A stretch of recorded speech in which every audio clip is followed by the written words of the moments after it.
हमारा जो ज्योतिष है वो चीजों को बदले भले ना, मतलब योगी जी को प्राइम मिनिस्टर किसी टोटके से भले ना बना सके, बिल्कुल नहीं। या कोई मंत्री अगर चाहता है कि मैं और ऊंचे पद पर पहुंच जाऊं तो वो भले ना हो, लेकिन उसकी डेस्टिनी क्या है ये हमें पता चल सकता है। तो आप उन्हीं चार्ट्स के बारे में अंकित जी आगे हम बात कर लेते हैं कि आपने तो सारी कुंडली देखी होगी ना, भारत की कुंडली भी देखी होगी 1947 में आजादी के समय वाली, मोदी जी, योगी जी, मैं किसी का भी पूछूं आप बता लेंगे? बिल्कुल, सारा आपने अध्ययन कर रखा है। बिल्कुल। तो चलिए फिर शुरुआत अरविंद केजरीवाल के साथ करते हैं, क्योंकि दिल्ली में चुनाव है जी। क्या कहती है कुंडली उनकी? अरविंद केजरीवाल की जो कुंडली है, जो मेरे पास डेटा है, उस डेटा के हिसाब से उनका सिंह लगन है। अच्छा। 2024 तक, 2008 से लगभग 2024 तक 16 साल उनकी बड़ी अच्छी दशाएं चली जुपिटर की, बड़ा लाइमलाइट में आए। 2024 में उनकी दशा बदली, शनि की महादशा स्टार्ट हो गई, जो अगले 19 साल रहनी है। शनि वैसे भी सिंह लगन वालों के लिए एंटी है, 6 लॉर्ड है, ठीक है।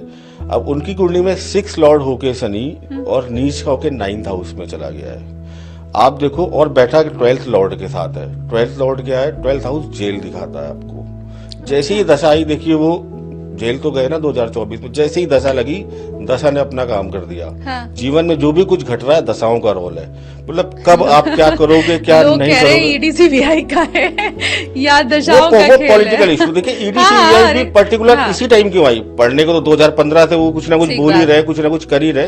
हर एक जो मूवमेंट होना है लाइफ में, उसके लिए एक टाइम फिक्स है। आप उनको जेल कब जाना था वो टाइम फिक्स था, तो जैसे ही आई तो अब जिनको भेजना था नहीं भेजना था उनको जेल में, उनके अंदर ऐसी मेंटेलिटी है कि इसको भेजे हम। हाँ। उसी समय भेजे। हाँ। वो एनर्जी उनको इस टाइम मिली, उनके प्लैनेट ने वो काम किया। अब मैं ये देखता हूं तो उनके लिए थोड़ा सा स्ट्रगलिंग रहने वाला है शनि की महादशा, और थोड़ा सा भी 2028 तक वो डिस्टर्ब रहेंगे। मुझे लगता है कि थोड़ा सा यहाँ पर इनका 2024 से 2028 तक डाउनफॉल है। आम आदमी पार्टी के कुंडली का भी एनालिसिस किया है, तो जो दशाएं मुझे दिख रही हैं, अभी फरवरी में शायद इलेक्शन है 2024 का। हाँ। तो आम आदमी पार्टी, मैं एक प्रेडिक्शन कर रहा हूं आपके चैनल पे, आम आदमी पार्टी अरविंद केजरीवाल की लीडरशिप में इस बार अपना सबसे खराब परफॉर्मेंस करेगी और सत्ता से बिल्कुल दूर रहेगी। अकेले अपने दम पर सत्ता बनाने की जो हैसियत आम आदमी पार्टी की जो कर रही है, जो हम देखते थे सिंगल लार्जेस्ट पार्टी जा रही थी, इस बार नहीं होना। अच्छा, सहारा लेना पड़ेगा, मे भी सहारा लेना पड़े उन्हें, बट सरकार तो बनाती भी नहीं दिख रही। इसके कंपेयर में इस बार बीजेपी की कुंडली देखी, बीजेपी की जो इस्टेब्लिशमेंट हुआ था 6 अप्रैल 1980 को 11:45 दिल्ली, वहां से हम कुंडली देखी तो जो बीजेपी की दशाएं है, तो बीजेपी यहाँ पर काफी अच्छा परफॉर्मेंस करती हुई दिख रही है। और अब बीजेपी अच्छा परफॉर्मेंस कर रही है, अच्छा प्रदर्शन कर रही है, आम आदमी पार्टी थोड़ा डाउन जा रही है। कांग्रेस की कुंडली लगभग अपने पतन की ओर है, पूरी पार्टी पतन की ओर है। मैं आगे इसको डिस्क्राइब करूंगा तो वो दाई के आंकड़े के अंदर समिट जाएगी। ये तो बड़ा शॉकिंग वाला ये प्रेडिक्शन आपका है, क्योंकि दिल्ली वाले मुझे लगता है अरविंद केजरीवाल ही वापसी कर रहे हैं, ये मान के बैठे हुए हैं। मुझे लगता है जर्नलिस्ट भी सारे यही सोच रहे हैं, और कांग्रेस तो मुझे लग रहा है अब इस चुनावी नतीजों के बाद ऐसा लग रहा है कि ऊपर को जा रही है। राहुल गांधी की यात्रा कमाल कर रही है, राहुल गांधी की छवि सुधरी है, पतन की ओर। ये बड़ा शॉकिंग है। तो जो दिल्ली में जो मुझे दिख रहा है, एक हंग पार्लियामेंट। अब इसमें पॉलिटिकल पार्टीज अपना क्या इम्पैक्ट डालती है, बीजेपी क्या सक्सेसफुल रहेगी ऑपरेशन लोटस करके सरकार बनाने में, हाँ। ये एक अलग इवेंट्स है, बट किसी भी पार्टी को बहुमत मिलता वो बिल्कुल भी नहीं दिख रहा है इस पोजीशन में। और इसका मतलब जो भी पार्टी सरकार बनाएगी वो किसी न किसी के सहारे से बनेगी, जोड़ तोड़ होगी। अब कौन जोड़ तोड़ में ज्यादा माहिर है वो ऑडियंस खुद ही समझ सकते हैं कौन क्या करेंगे, हाँ। बट एक हंग पार्लियामेंट है। आपका इशारा बीजेपी की तरफ है कि उसकी बन जाएगी सरकार, मे बी।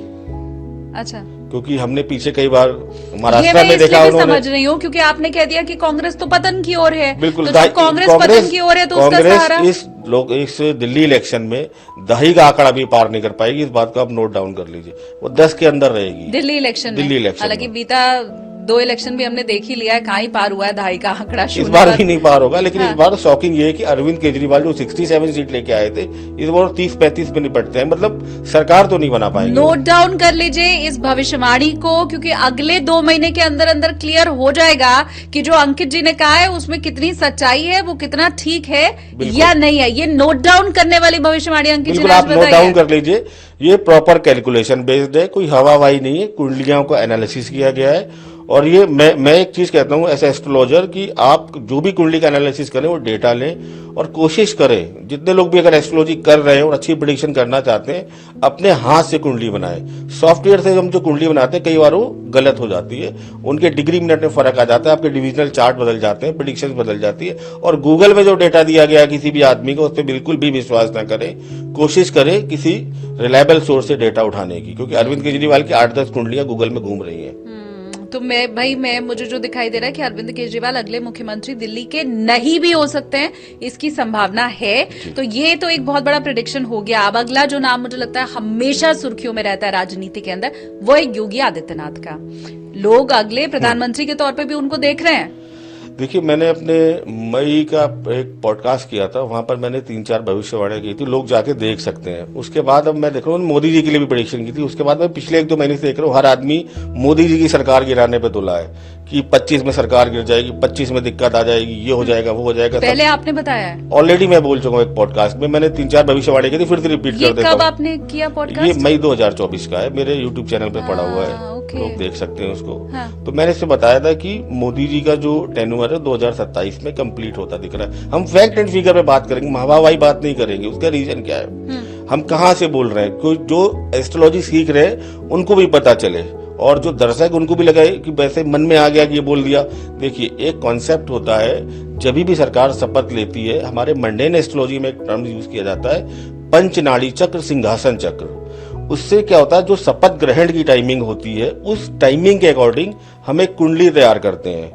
उस कुंडली के बिहार पर हमें बताते हैं क्या ये सरकार अपना पूरा 5 साल कंप्लीट करेगी कि नहीं करेगी। तो मोदी जी ने 9 जून 2024 को शाम को 7:15 या 20 मिनट के आसपास शपथ ली थी। उसकी कुंडली हमने बनाई, पंचनाड़ी चक्र की जो टर्म्स, जो टेक्नोलॉजी, उसको यूज किया। तो उसमें दिखा कि सरकार में चेंज होगा, फेस चेंज होगा। फेस चेंज क्यों होगा? और फिर हम मोदी जी की कुंडली को भी लगाते हैं, वृश्चिक लगन की कुंडली है मोदी जी की। मोदी जी की जो कुंडली के 2027 में इनकी दशाएं बदलेंगी, और कुछ ना कुछ शायद राहु की दशा आएगी, भी मंगल की चल रही है उनकी। तो राहु की जैसी महादशा आएगी, और राहु उनके 12th हाउस और कुछ जो रिटायरमेंट से रिलेटेड हम चीजें देखते हैं उनको इंडिकेट कर रहा है। 2026 जुलाई में राष्ट्रपति के भी चुनाव है, रिमेम्बर। तो मैंने पहले भी कहा था, फिर बोल रहा हूं, मोदी जी कहीं नहीं जा रहे हैं। Modi ji will be the next president of India in 2027। ये एक और शॉकिंग भविष्यवाणी है आपकी। आप सब कुछ नोट डाउन कीजिए। मैंने डोनाल्ड ट्रंप को 13 जून को प्रेडिक्ट कर दिया था कि ये, और ये बोला था कि ये 101% यूएस के प्रेसिडेंट बनेंगे। आप इनको 5 जनवरी को यूएस के अगले प्रेसिडेंट की शपथ लेते हुए देखेंगे, 8 महीने पहले।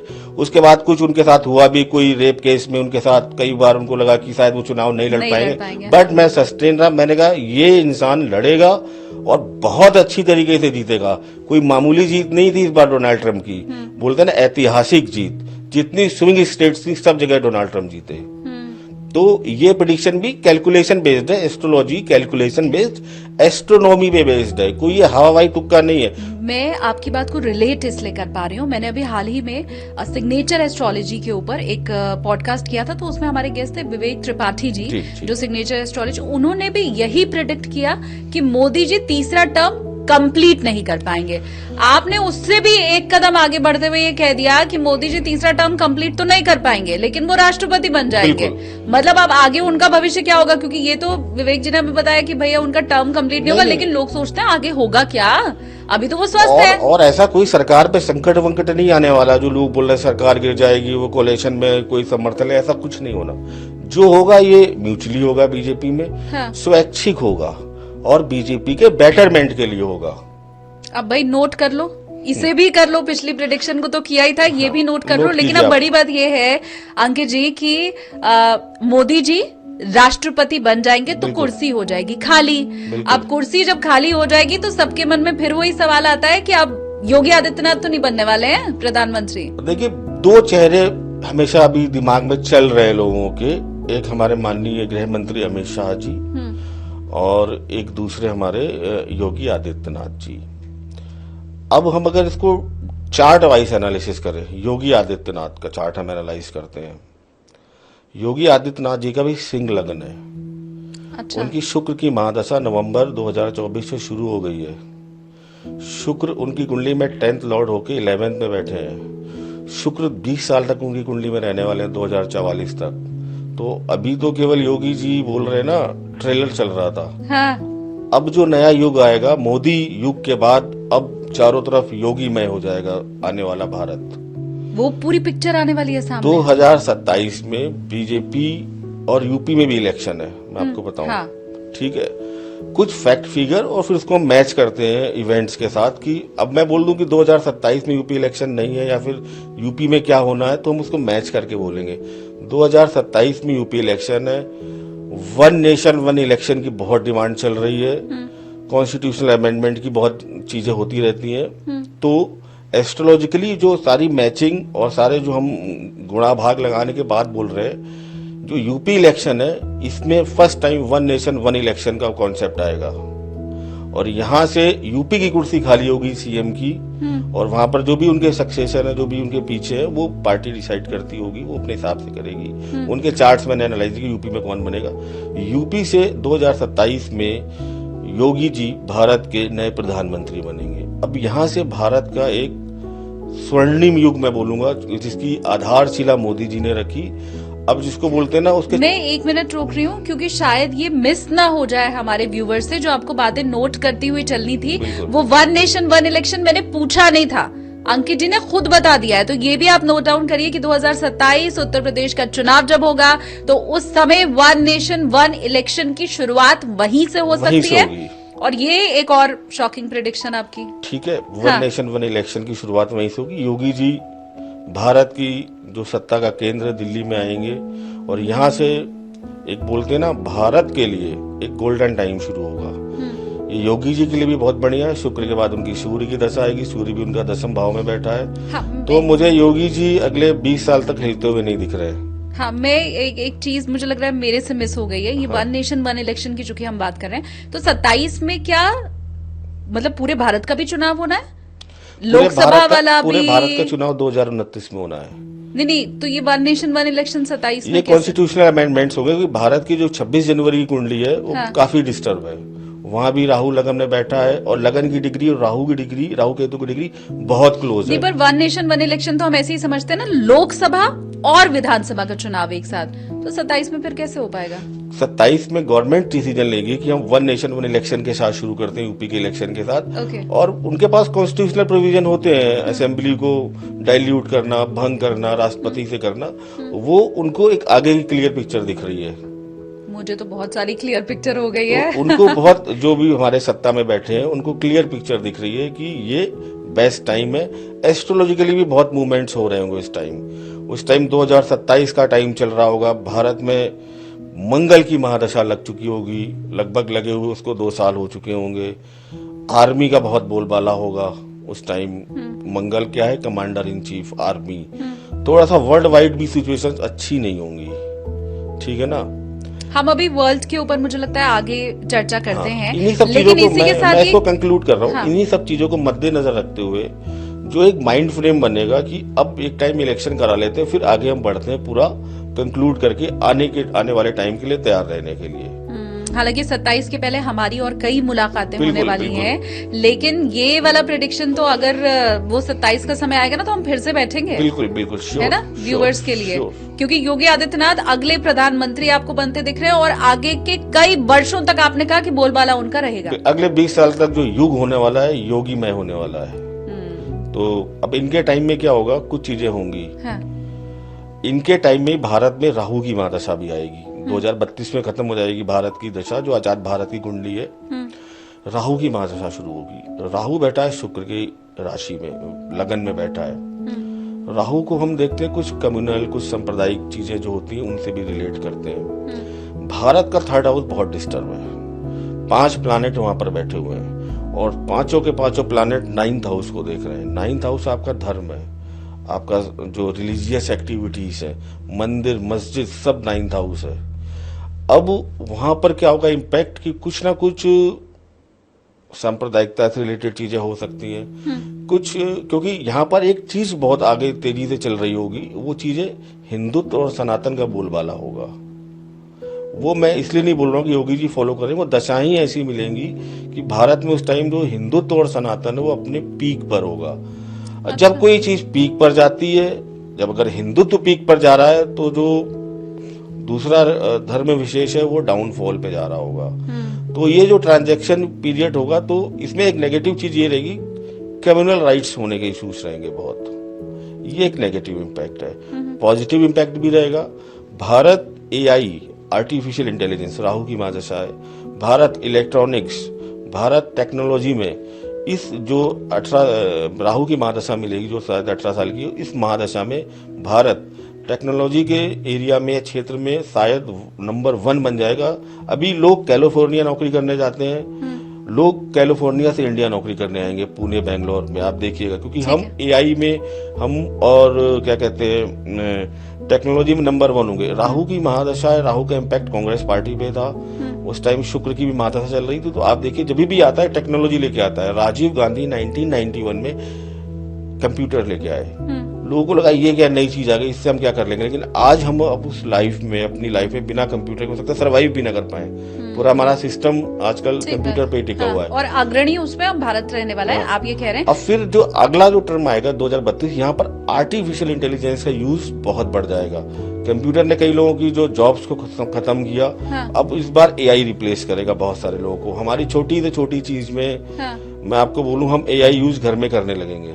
ठीक है, हालांकि मैं बताऊं वो जो योगी आदित्यनाथ जी वाली बात थी ना, क्योंकि 32 तक तो मुझे लग रहा है 32 बार मैं आपके साथ बैठने वाली हूँ अभी। मुझे आप ये बताइए कि योगी आदित्यनाथ जी का बोलबाला, मोदी जी बन गए राष्ट्रपति, मैं अगर ये सारी चीजें मान के चलूं और बीजेपी की कुंडली भी आपको अच्छी दिखाई दे रही, तो फिर इन सब के बीच में राहुल गांधी और अखिलेश यादव का क्या होगा? उनका करियर मैं कांग्रेस से शुरू करता हूँ, क्योंकि नंबर 2 पार्टी आज भी हम कांग्रेस को ही मानते हैं। कांग्रेस की कुंडली में क्या है कि बृहस्पति की पहले उनकी राहु की महादशा रही करीब 18 साल 2009 तक।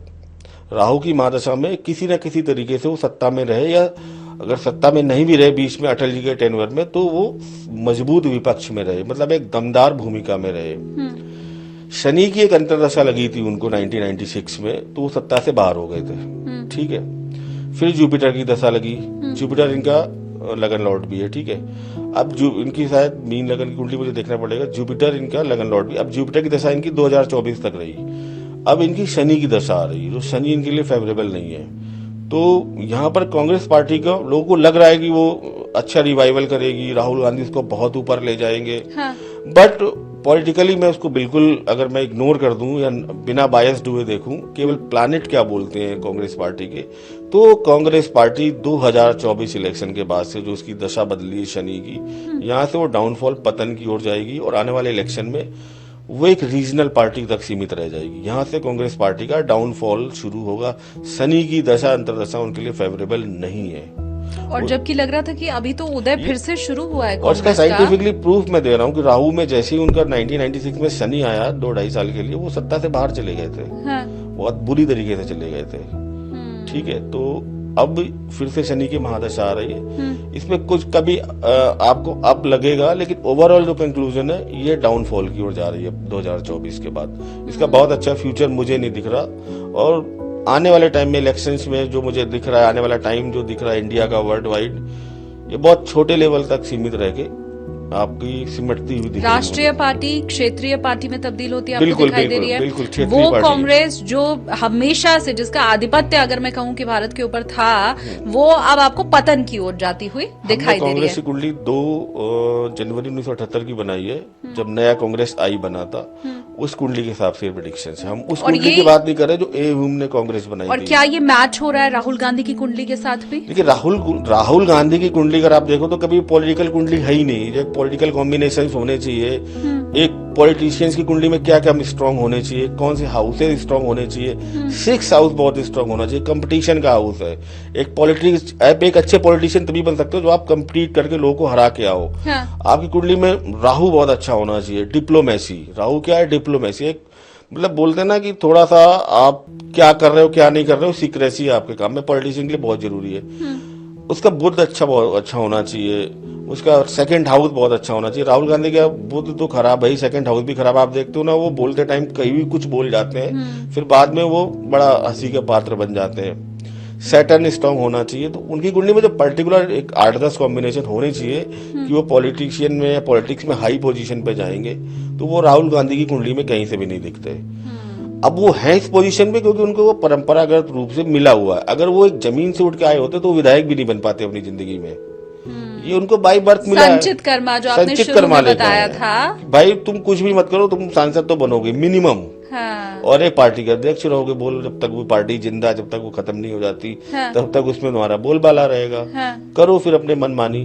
बट अगर मैं उनकी कुंडली आप मुझे रख दो और कांग्रेस और जिस परिवार में जन्म लिया उसको हटा दो, हाँ। तो उनकी कुंडली विधायक, मैं कह रहा हूँ जो काउंसलर होते हैं वो बनने लायक भी नहीं है, इतने भी सपोर्ट उनके। तो लेकिन 24 के बाद आप देख रहे हैं कि आगे भी उनका फ्यूचर ब्राइट नहीं है, बिल्कुल ब्राइट नहीं है।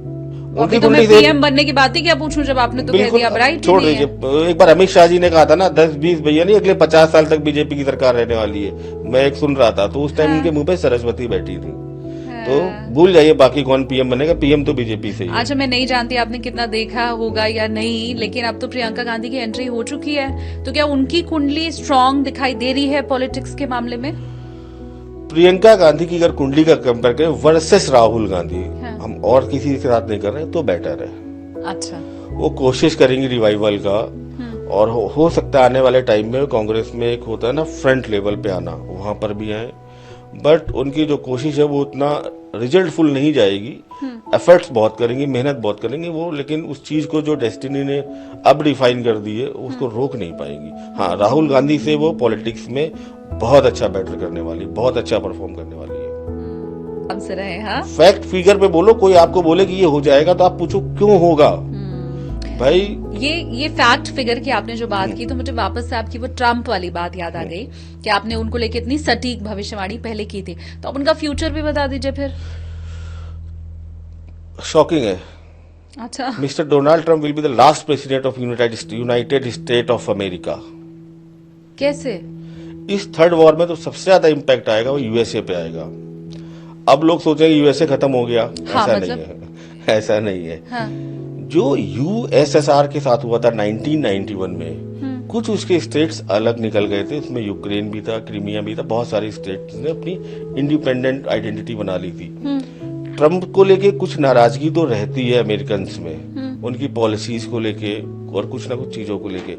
इस थर्ड वर्ल्ड वॉर में तो सबसे ज्यादा इम्पैक्ट आएगा कि कुछ स्टेट्स जो यूनाइटेड स्टेट ऑफ अमेरिका, इससे निकल के इंडिपेंडेंट स्टेट्स या कंट्री बनेंगे, तो जो टाइटल है ये हट जाएगा। अब यूएसएसआर नहीं बोलते, हम रूस बोलते हैं, रशिया बोलते हैं, फिर हम इसको अमेरिका बोलेंगे नॉर्मल। मैंने पॉडकास्ट शुरू करने के पहले नहीं सोचा था कि मुझे जब प्रेडिक्शंस के बारे में पता चलेगा तो वो होता है ना, आंखें फटी की फटी रह जाना, तो वो वाला हाल मेरा हो जाएगा। ये अगेन बहुत बड़ी भविष्यवाणी आप कर रहे हैं। ये लॉजिक है इसका। लॉजिक है थर्ड वर्ल्ड वॉर में जो सबसे ज्यादा खराबी आएगी यूएस के अंदर आएगी, जो सबसे ज्यादा नुकसान होगा यूएस को होगा। यहाँ पर एक बड़ा सा प्रश्न उठता है कि थर्ड वर्ल्ड वॉर हो गई, सब कुछ हो गया, सेटल हो गई चीजें, यूएसएसआर भी टूट गया, मतलब सॉरी यूएसए भी टूट गया, अब क्या होगा? कौन अब नया बिग बॉस बनेगा इस वर्ल्ड का? तो चाइना बनेगा। चाइना की कुंडली का डेप्थ एनालिसिस किया लोग, हालांकि लोग मानने को तैयार नहीं है।